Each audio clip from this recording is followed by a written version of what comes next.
Idol, for context lang, bali yung GG7X, ito yung molten na nauso noon before pandemic. So, paborito tong bola ng mga tiyuhin mo. So, nirelease to around 2015 to 2019. Naging sikat to sa Pilipinas kasi nga ang ganda ng leather nito, ang ganda ng grip, tas ang ganda ng bounce.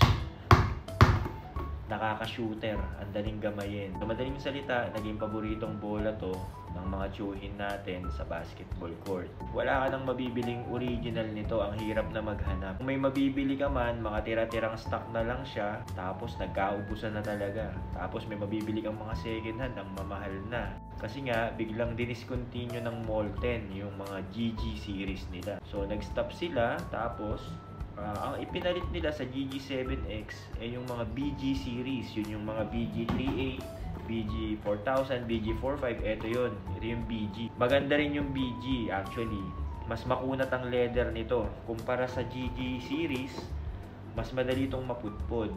Pero iba pa rin talaga yung grip nitong GG7X. Kaya mas paborito pa rin ito ng mga tiyuhin natin sa football.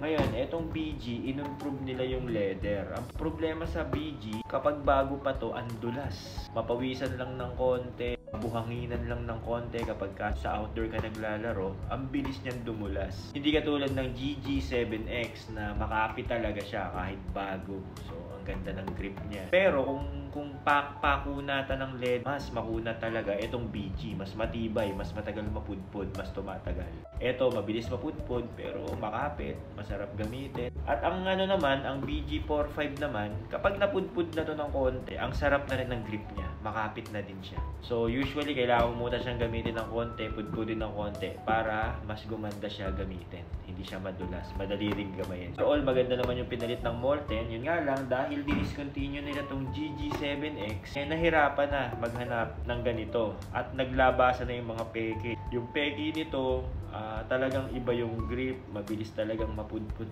yung leather, tas iba yung bounce niya. Kaya marami talagang nakamiss dito sa original na GG7X. So, eto namang GG7X na to, na-order ko to sa China, Taobao.